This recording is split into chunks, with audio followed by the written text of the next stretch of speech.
Las leyendas urbanas, aquellas pequeñas historias de determinados lugares que nos muestran que cada sitio en el mundo tiene su historia aterradora. Estas suelen ser pasadas de generación en generación y hacen dudar hasta el más escéptico de si estas son reales o no. Hoy toca el turno de hablar sobre algunas de España, que en cuanto a leyendas urbanas se refiere, no se quedan atrás. Algunas son más aterradoras que otras, y otras se creen firmemente que son reales. Por eso, algunas personas prefieren no arriesgarse a comprobar su veracidad.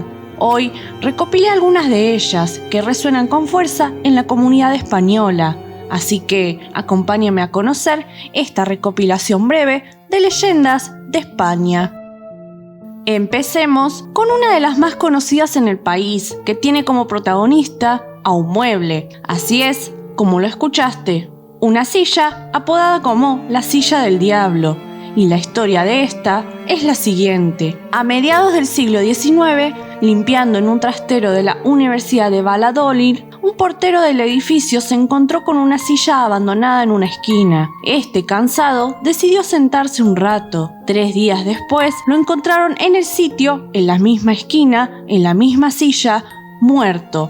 Nunca se conocieron las causas de su muerte. Cuando un segundo portero murió en las mismas circunstancias, las alarmas se dispararon y la leyenda se esparció como la pólvora. La historia se remonta a principios del siglo XIV, cuando la Inquisición detuvo al médico Andrés de Proaza por asesinato, tortura y pacto con el diablo.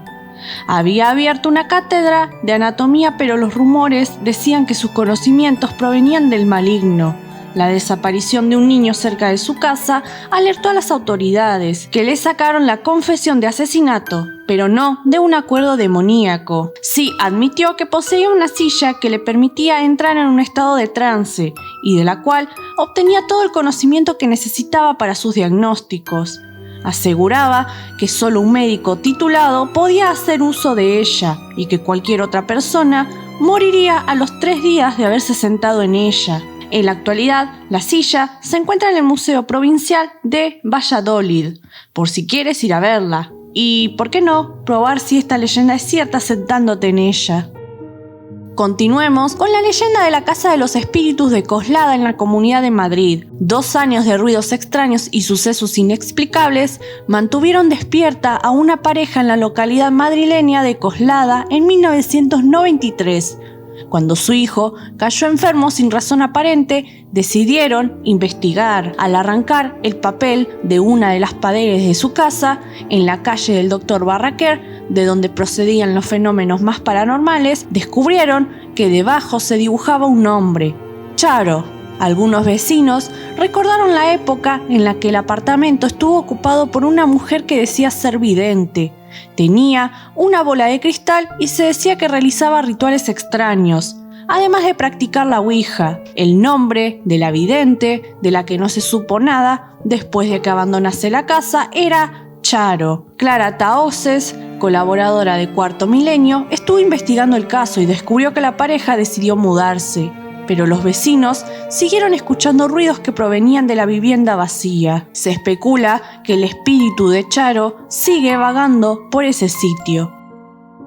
Otra leyenda que nos brinda este país es la de Chamoco, como se conoce también al barranco de Badajoz. Es un cañón situado en Tenerife, en el archipiélago canario. Una de las primeras historias en este lugar se remonta al año 1912, cuando 2 mineros buscaban vías para sus excavaciones. Una pared se derrumbó ante ellos, dejando al descubierto una cavidad que ocupaban 2 entes luminosos. Hay 2 versiones de esta historia. En una, huyeron asustados en búsqueda de la Guardia Civil, y en la otra versión, los entes les mostraron el lugar perfecto para cavar. No era la primera vez que alguien se topaba con los seres extraños.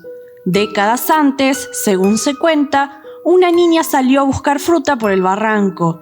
Al llegar a un peral, le pudo el cansancio y ésta se quedó dormida. Se despertó al notar la presencia de un hombre alto vestido de blanco, que la invitó a irse con él. Esta no sintió miedo alguno y lo acompañó al interior de una cueva que daba a un valle en el que había más entes como él. La niña salió al rato de la cueva acompañada por el misterioso ser, que la ayudó a recoger las peras antes de volver a su casa. Pero cuando regresó al pueblo, todo el mundo estaba perplejo. Lo que para la niña habían sido unas pocas horas, eran en realidad 20 años. Una historia aterradora ocurrió en 1952, cuando se inauguró en Tarrasa el Hospital del Tórax para tratar enfermedades respiratorias. El lugar elegido respondía a la necesidad de sol y aire puro para los enfermos. Lo que no se tuvo en cuenta fue el aislamiento. Los internos no tenían más contacto con el exterior más que las llamadas y una radio. La mayoría requería una media de 18 meses de hospitalización, tiempo en el que debían convivir con pacientes terminales y enfermos mentales. Algunos eran abandonados por sus familias y esperaban la muerte entre los muros de ese lugar. Había poco personal y solían colarse extraños en el lugar para resguardarse. Por todo ello, durante muchos años, el Hospital de Tórax tuvo el índice más alto de suicidios de España. La mala gestión llevó al hospital a su cierre y abandono. Desde entonces, se dice que por sus pasillos se oyen gritos y golpes. Entre los sucesos que han quedado registrados está el robo de un feto en Formol, de una habitación en 2003. Otro feto apareció envuelto en periódicos cerca del edificio. Poco queda ya del horror de lo que un día fue el hospital, reconvertido en un parque audiovisual, pero no era raro ver en sus años de abandonos, pentáculos y símbolos satánicos grabados en paredes y suelos. Sin duda, el lugar perfecto para que los exploradores urbanos lo visiten. En España hay una leyenda que incluye a un ser como si de un reptiliano se tratara, que cobró tanta fuerza que hasta lo ven como algo natural en ese lugar. La historia cuenta que 3 cazadores se adentraron en un barranco cercano al pueblo de La Yesa, una mañana de agosto de 1968. Uno de ellos buscó unos arbustos para orinar y se topó con una figura vestida de forma extraña. Tenía un traje blanco que cubría su cuerpo y llevaba una mochila plateada colgada en la espalda. Parecía demasiado grande y más extraño aún era la protuberancia que se asomaba por su espalda, a modo de larga cola, que se balanceaba como el rabo de un lagarto. La cabeza también era reptiliana, cubierta de escamas y con ojos grandes y brillantes. De su boca surgía una lengua de serpiente. Los compañeros de este fueron a buscarlo y observaron la llegada de un cilindro metálico surgido del cielo, que descendía hacia la criatura. Volvieron por las escopetas cuando un fuerte estruendo resonó por la montaña. No quedaba rastro del ser, pero sí un fuerte olor a azufre y hierba quemada. Al huir del lugar, se cruzaron con 2 guardias civiles. Cuando estos le contaron la historia, los guardias contestaron que, por esas tierras, eso era algo normal. El cuadro de Francisco de Goya, El aquelarre, de Zugarramurdi, es uno de los tantos mitos sobre hechiceras de la zona, que trata de 2 hermanos, uno rico y otro pobre, esclavo del primero, que huyó de casa en búsqueda de mejor fortuna y se quedó dormido bajo un puente, donde escuchó a escondidas a 3 brujas. Las brujas volvían de un aquelarre, una palabra de origen vasco que deriva del significado prado del macho cabrío, y éstas se reían porque ocultaban a una enferma el remedio para curarse. El joven fue por él y fue recompensado por el marido de la mujer enferma, ya recuperada. Cuando su hermano trató de espiar a las brujas para enriquecerse aún más, no tuvo tan buena suerte. Las brujas se aparecieron con un dicho popular: que no somos, que si somos 14.000 aquí estamos. Estas detectaron que las estaban escuchando y lo molieron a golpes. Es por esto que este cuadro inspira el temor hacia estas brujas, ya que de toparte con ellas la puedes pasar muy mal. Continuemos con una leyenda titulada El fantasma de Saucedilla. A finales de 1983, 2 niñas de 14 y 13 años, Mari Carmen y María del Mar, se toparon con lo desconocido en forma de figura tenebrosa y terrible en la localidad cacereña de Saucedilla.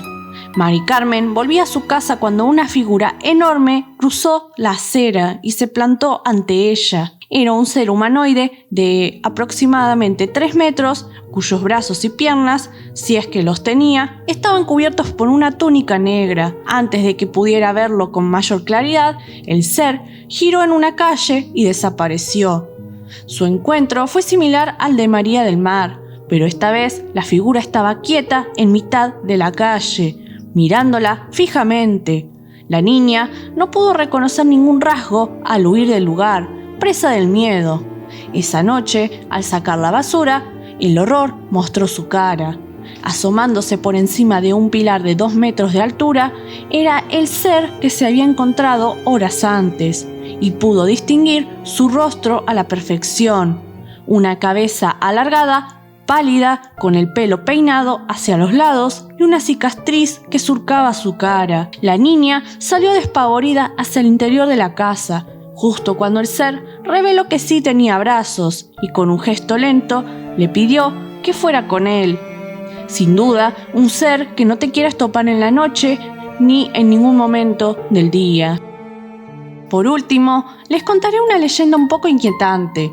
Se trata del duende parlante. La madrugada del 27 de septiembre de 1934, una risa estridente rasgó el silencio en la escalera entre las plantas 1 y 2 de un edificio en Aragón. En los días sucesivos, la presencia de un duende se haría manifiesta por medio de su voz. Nadie lo había visto. Solo se podía oír su voz y nadie podía encontrarlo. El Heraldo entrevistó en 2008 a Arturo, de 78 años, que entonces era el niño de la casa donde sucedieron la mayoría de los fenómenos.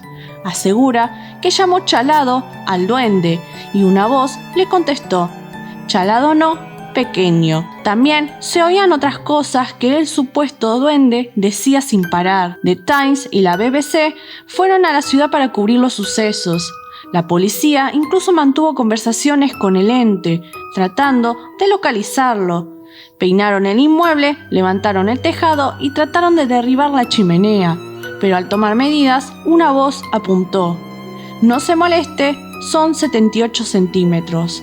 Nadie sabe qué quiso decir con esto. Según Arturo, la voz dejó de sonar en 1935 para siempre. Él está convencido de que no fue una broma. Estaba 100% convencido de que fue real, pero que no estaba de forma física en ese lugar. Al día de hoy, jamás se supo qué fue.